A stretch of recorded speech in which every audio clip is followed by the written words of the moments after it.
It's gonna make them look drier. You need hydration. So matte finish is gonna be great for someone with oily skin. It's gonna give you no shine. Then you have natural, which sort of mimics the natural finish of your skin, which has a little bit of a sheen and just looks healthy. And then finally you have radiant, which radiant foundations tend to have more light reflecting particles in them, so you just have that luminous glowy look all over, right? So we figured out the coverage level we want, the finish we want. Lastly, we gotta figure out what formula. So what are some foundation formulas? We have liquid, which I feel like is the most popular. Powder. Stick. So stick and cream are sort of the same. So we have 3 categories: liquid, powder, and stick/cream. So liquid is probably the most versatile, great for all skin types. Then you have your cream or your stick, which is going to give you more coverage and high impact. So that's going to be great if you want a little bit more hydration or even a little bit more coverage. And then lastly is powder. Powder is great because it's buildable. It does tend to give you more of a matte finish, so it's kind of geared for clients who have more oilier skin types. So those are the 3 different foundation formulas. So you guys feel pretty confident in figuring out the 3 different categories of coming out with foundation. Yeah? Have you guys thought about it that way before? Yeah? No? I haven't. What were the other? You said the matte, the natural, and what was the Radiant. Okay, so we have that narrowed down. What we're gonna do now, do you guys feel like the foundation formulas that you have, you can go ahead and feel them on the back of your hand and make sure that it's the right coverage you want, it's the right finish, and also the right formula. Because we're gonna go ahead and try on next.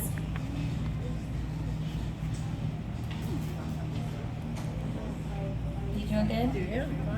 Okay.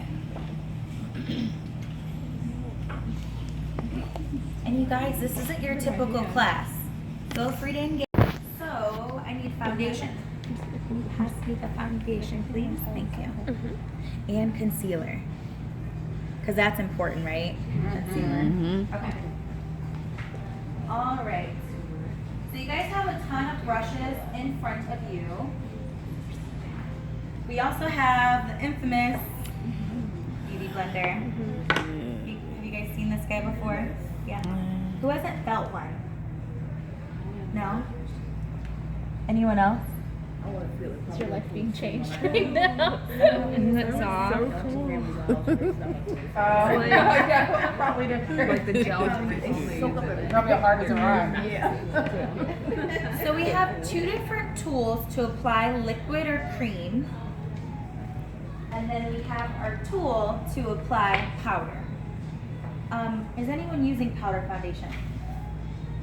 Yes. Okay, perfect. So this will be your brush, okay? I'm gonna go ahead and we're gonna talk a little bit about these 2 different tools. So the first one is our Pro Airbrush Sweep foundation brush. What do you guys think about it? How does it feel? Soft. Super soft, right? It's dense. Dense. So with it being dense, what coverage level do you guys think you're gonna get with this? Full. Fuller? Nice. So we're gonna go in, I'm gonna show you how to apply it with this, but then I'm also gonna demo the sponge. So I went ahead and just put a little bit on the back of my hand. You can always like pump a little bit in your finger, dot it on your face, however you like to apply it. I'm just like brainwashed to always use the back of my hand. So we're gonna go ahead and dive in. This is a really nice tool because it's kind of wide, so this will cover the surface of your face really nicely. So I'm gonna go ahead and dab a little bit of product in there.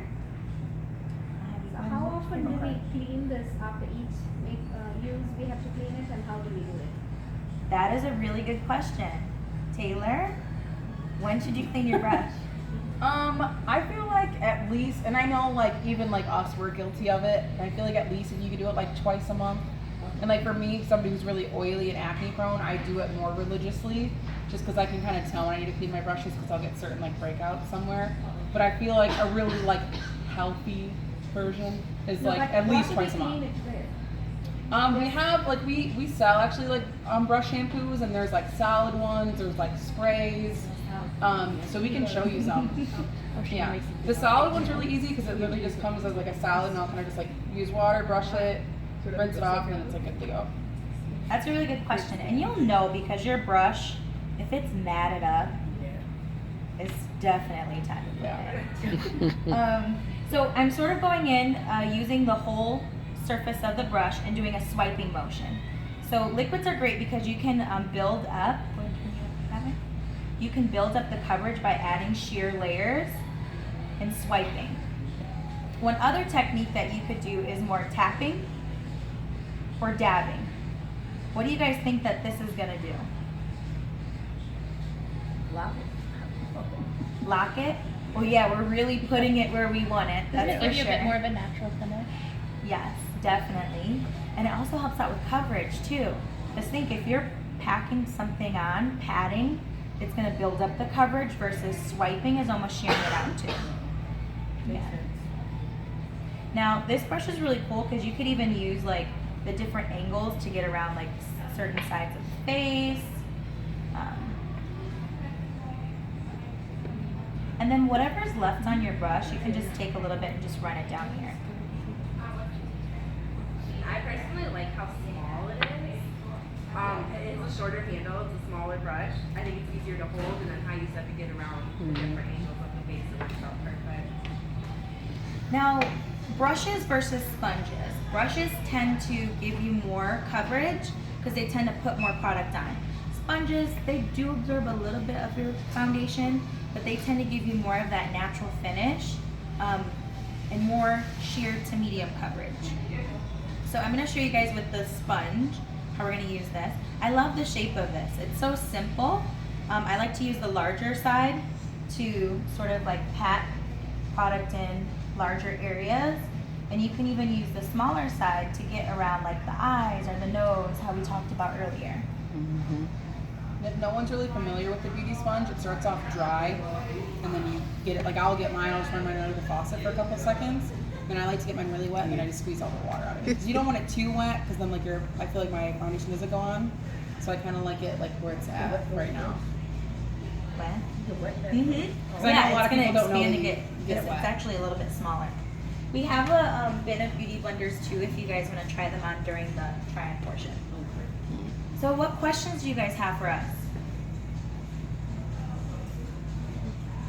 Feeling pretty good? My biggest issue was the beauty blender, and then she just told me earlier to have to wet it, just how you said it. Yeah. Because it just felt like I was just tapping, everything was looking the same. And I'm like, I'm not wasting $47 of foundation. Yeah. And I'm like, so I stopped. What are you guys thinking so far with the foundation? It's pretty good, I had a right? question. Can we use our fingers for the foundation, or that's what I was So, what is use- the difference between using your fingers and the other two? That's a really, really good question. So using tools versus your hands. So a lot of tinted moisturizers and like sheer formulas tend to recommend using your fingers, and that's totally fine. The one thing that's gonna give you, I guess the difference between your tools versus using your fingers is you're gonna get more of an even application because the brush can spread it really nicely. Same thing with the sponge. So then in return, you actually use less product too because you're able to spread it a little bit better.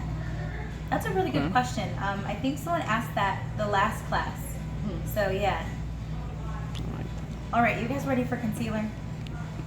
It's like, I cannot leave the house without concealer. I feel like a zombie. So we do foundation and then concealer? That's another good question. So I always say to my clients, it's preference. If you want to use it for more coverage, I would definitely do your concealer first and then do your foundation. But in most cases, I like to do it for coverage and brightening. So I'll usually do it last, that way I can blend it into the foundation so it all looks like one. But there's really no right or wrong way. You can do it whichever way you like. So we're gonna use the infamous NARS concealer. This one is one of our most popular formulas. What are some of your guys' favorite concealers? I use Sephora collection. I like theirs. Yeah. That one is really good too. It's definitely up there as one of our top sellers. What do you like about it, Holly? It's easy to apply, and I think it doesn't like use too much product when applying too, because I can do that easily. So it like applies the right amount, and the color works, which is a big plus. Nice. I would say one of the biggest things clients come in with under eyes is creasing. So almost like going back with the foundation, using eye cream first will definitely help out with hydrating. But setting it with a little bit of powder, you guys gotta think there's a lot of heat around here. So when we go into setting the makeup, I would definitely recommend taking a little bit of powder and set underneath the eyes. So we have two different tools that you could use for concealer. We have our Pro Airbrush Concealer, number 57, and then of course, Beauty Blender. So I would definitely say use the brush if you want more coverage. The Beauty Blender, what I like about it, honestly, you could use both. You can go in first with the brush and pack on the color, and then use the sponge to sort of sheer it out and make it look more natural. It's kind of like why I'm a little biased to this, but I do love that the brush will give you more coverage. So let's go in and use the brush first and then the sponge. I love all the note writing going on. It's like you guys are learning some stuff.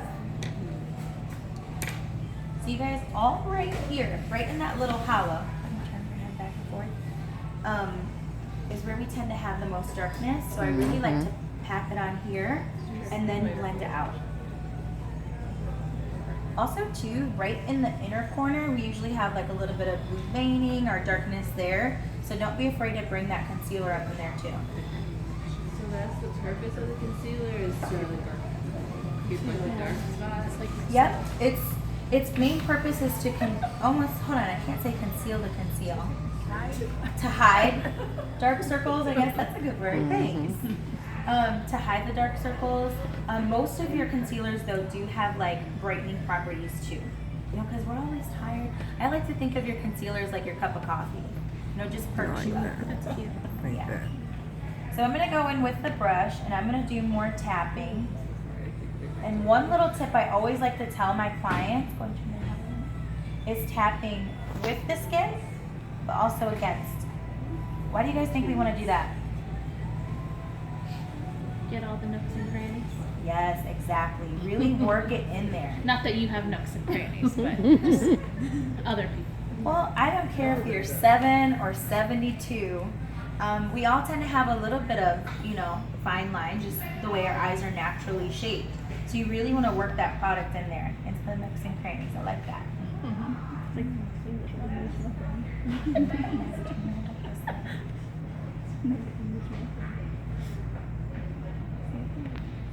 All right, now, notice how I'm holding the brush too really close to the ferrule because I really want to have control over where I'm patting this in. And it gives me a little bit more pressure. Now, let me show you the demo with the sponge. So for the sponge, we're gonna go ahead and do the same thing, but I like to use the little small side and just really get in there and go back and forth. Okay. You guys feeling pretty good about Yeah, I it? can see that. I Like definitely it? can. Yeah, that looks Yeah. Don't be afraid to like take Oh, a step yeah. back too in the mirror and like see yourself from a distance.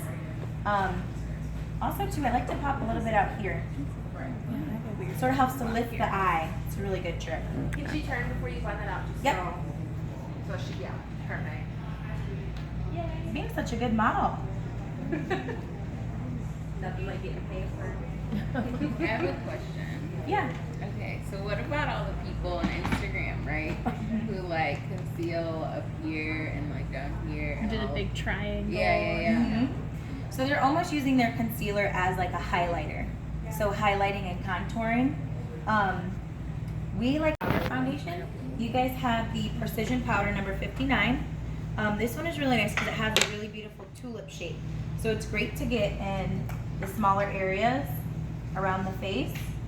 But it's large still, so you can use it for buffing product in to the skin. So if you're using a powder, doing this buffing motion will help you be able to layer the product really nicely. So with the setting powder, it'll work perfect.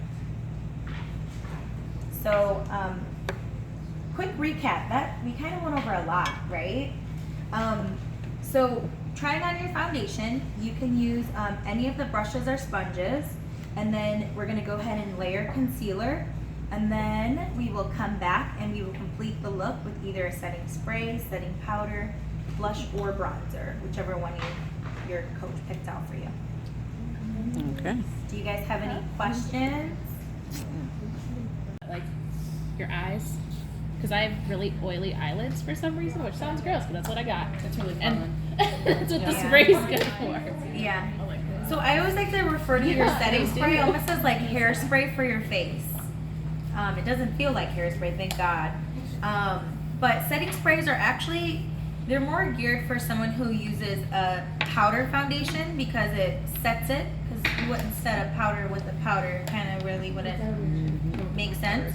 But then we have our setting powders. Now setting powders are really great for someone who tends to be more oily. You could definitely use both though. I personally like both. I think it's great to use the powder to really press into the skin and set, and then using the spray almost makes it look more skin-like and not as powdery. So it's kind of like a good balance in both, and you got like a double hitter control. So almost think about using your moisturizer and your primer, foundation, and then your setting product is like sandwiching your foundation for ultra long wear. I don't know about you guys, but there are days where I have my foundation on literally for over 12 hours. I kind of like work 2 jobs, so I sometimes go from one to the other.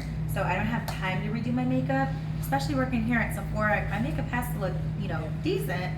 So I definitely attest to using moisturizer, primer, foundation, and some sort of setting product. It's just like the magic sauce, if you will. So enough of me talking, let's go ahead and put this on. So of course if you're using a powder, you can use that powder brush. What you want to do, I'm using the Kat Von D setting powder. You want to sort of set a tissue down in front of you and sort of pour a little bit in. Move on. And just tap your brush into the powder and just sort of bounce it around next to it to really sort of next to the powder, so that way you're not, powder store. That way you're not putting too much in there. It's almost like loading your brush. And then we're gonna go in and pat and roll. Pat and roll is really pressing the powder in and locking it. And I feel like this is a really good technique. Like for me, I like a lot of coverage. Sometimes when I go in and I buff in my finishing powder, it might disrupt my foundation. So kind of more like pressing and rolling it really kind of doesn't disrupt the liquid underneath. So kind of you like what it looks like, and I kind of want to set it. I'm going to make it look like that. So kind of without pressing and rolling is going to keep your coverage too. I like that. Next you could do your setting spray, or you can do one or the other. Hey, can I steal that Too Faced one? The spray. Oh. Okay, you guys. If you like coconuts, you have to smell this. It smells so delicious. I always like to test out the spray before I spray it on my face to make sure that it's not crazy. So what you want to do is spray from the top and just let it sort of come down on your face. One thing we're going to add in a little bonus is I'm going to complete the look with either a blush or a bronzer. You guys have your angled brushes that you can use for that. So I'm just going to dust a little bit of product. What was that face? I knew you were going to grab a goofy one. Yes. And we'll dust a little bit of color. Because the thing is, now that our skin is nice and even, we want to add a little bit of color back into it so that way it looks lively and fresh. Okay. Sorry, watching you is like watching a YouTube video. I'm despair. And then You know what you're doing. that's it. That's it. Yeah. Do you guys have questions on setting sprays or powders?